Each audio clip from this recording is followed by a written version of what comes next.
મહાકુંભથી Gujarat first સતત મહાકવરેજ કરી રહ્યું છે। સંગમ સ્થાનથી ગુજરાત ફર્સ્ટનો ગ્રાઉન્ડ ઝીરો રિપોર્ટ। પ્રયાગરાજમાં જૂના અખાડાના અનેક સાધુ સંતો અત્યારે આકર્ષણનું કેન્દ્ર બન્યા છે। મહેશ્વરાનંદગીરી પણ આકર્ષણનું કેન્દ્ર બન્યા છે। તેઓ 12 વર્ષ સુધી એક પગ ઉપર ઊભા રહેવાનો તેમણે સંકલ્પ લીધો છે। એક પગ પર ઊભા રહ્યાને તેમણે 3 વર્ષ પૂર્ણ કર્યા છે। મહેશ્વરાનંદગીરી માં બગલામુખીની અત્યારે તપસ્યા કરી રહ્યા છે। પગની અદલા બદલી કરી શકાય પણ ઘૂંટણથી નીચે પગ ન રાખી શકાય। મહેશ્વરાનંદગીરીના ગુરુ શિવપુરી ગિરીએ પણ આકરી તપસ્યા કરી હતી।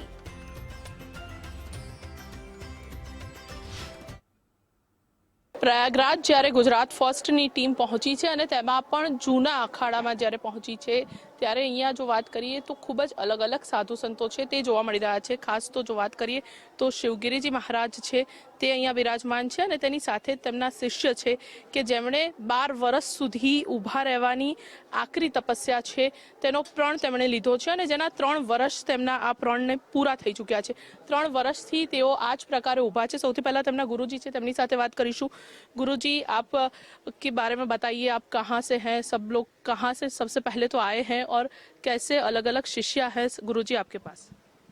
हम श्री पंचदशनाम जूना अखाड़ा मौजगिरी आश्रम प्रयागराज से हैं और हमारा आश्रम ग्वालियर में भी है, इंदौर में भी है, गुजरात में भी है और जगह जगह है। तो कहने करती है कि अपने पास में 15 से 20 शिष्य हैं, जिसमें कि अभी 4 शिष्यों को अभी नया बनाया हूँ। कल वो उनका संस्कार होगा 29 तारीख को। अभी पंच दीक्षा दिया है। ये हमारे प्रथम शिष्य हैं। 2019 में इनको बनाया था और 3 वर्षों से अभी खड़े हैं। 12 साल की तपस्या है। हमारी संन्यास परंपरा में हठ योग का महत्व बहुत ही ज़्यादा होता है। आपने देखा होगा कि जूना अखाड़ा हाईलाइट है पूरे कुंभ में। ओल्ड वर्ल्ड में जितने भी कुंभ जहाँ भी लगते हैं वहाँ पे जूना अखाड़ा सबसे आगे होता है। उसका आगे होने का उद्देश्य ये है कि इसमें हठ योगी एक से एक संत अपने गुरु पीरों की आन मर्यादा शान को रखने के लिए, विश्व कल्याण के लिए और गौ माता को राष्ट्रीय पशु का दर्जा देने के उद्देश्य से सब भ्राति भ्राति की तपस्या करते हैं। जिसमें कि ऊर्ध्वबाहु कहा जाए तो जो एक हाथ खड़े रखते हैं उनको ऊर्ध्वबाहु कहते हैं। वो माता छिन्न मस्तिका की साधना है।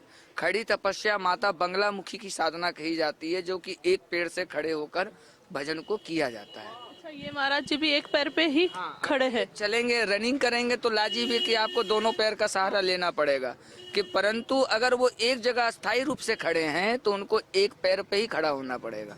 आप देख सकते हैं कि एक पैर उनका ऊपर होगा, एक पैर नीचे होगा। हारने के बाद वो दूसरे पैर को एक्सचेंज कर सकते हैं, परंतु दोनों पैर से खड़े नहीं रह सकते हैं। और अगर इनका घुटना से नीचे अगर झुकते हैं तो वो तपस्या खंडित हो जाती है। હરિગીરી મહારાજ, શિવગીરી મહારાજ કે જે હરિગીરી મહારાજની અંદર પંચનામ જૂના અખાડા છે ત્યાંથી છે। હું કેમેરામેનને કહીશ કે આ મહંત ઉપર ફોકસ કરે કે જેઓ એક પગ ઉપર છેલ્લા 3 વર્ષથી ઊભા છે અને આ જ પ્રકારે તેઓ તેમની સતત સાધના છે તે કરી રહ્યા છે। સીધી તેમની સાથે જ વાત કરીશું। महाराज जी, आप इतने बरसों से खड़े हैं, क्या कहेंगे, मतलब कैसे करते हैं? सबसे पहला तो हम नॉर्मल लोगों का यही सवाल है कि कहाँ से इतना बल आता है? ये सब गुरु कृपा होती है। जिसमें जो साधना हम कर रहे हैं वो सब गुरु कृपा है और जैसे गुरु ने बताया वैसे ही कर रहे हैं, वो सब हो जाता है। अच्छा, अभी कितने साल हुए हैं और कितने साल रह रहे हैं? गुरु जी ने बताया कि उन्होंने तो 12 साल का प्रण लिया था पर कुछ कमियों की वजह से वो नहीं कर पाए। अभी आप पूरा करने वाले हैं, क्या कहेंगे? गुरु जी की कृपा है, खरे उतरेंगे हम इस पर। हाँ, ચોક્કસથી આપ જુઓ, આ મહંત છે કે જેઓ 12 વર્ષનો સંકલ્પ લીધો છે અને આ જ પ્રકારે તેઓ ઊભા છે। એક પગ ઉપર ઊભા છે અને ઘૂંટણની નીચેથી તેમનો પગ ન વળવો જોઈએ। જો ઘૂંટણની નીચે તેમનો પગ વળે તો તેમની સંપૂર્ણ જે પ્રાર્થના છે તે પણ વ્યર્થ જાય। આપ જુઓ કે એક પગ ઉપર જ તેઓ, અહીંયાથી પણ અમે બતાવીશું કે એક પગ ઉપર જ તેઓ ઊભેલા છે અને એક પગ છે જે તેમણે ફોલ્ડ કરેલો છે। બંને પગ ક્યારેય પણ ઘૂંટણથી નીચે વળે નહીં તે પ્રકારની આકરી સાધના છે તેઓ આ સાધુ અહીંયા આ કુંભના મેળામાં આપણને કરતા જોવા મળી રહ્યા છે। સાથે જો વાત કરીએ તો કુંભની અંદર અલગ અલગ આપણે જોયા સાધુ સંતોને અને તેમની આ જ પ્રકારની એક પ્રાર્થના, એક હટ કહી શકાય કે તે પ્રકારનું એક પ્રણ લીધું હોય અને તે જ પૂરા કરતા આ તમામ સાધુઓ છે તે પ્રયાગરાજની અંદર જોવા મળી રહ્યા છે.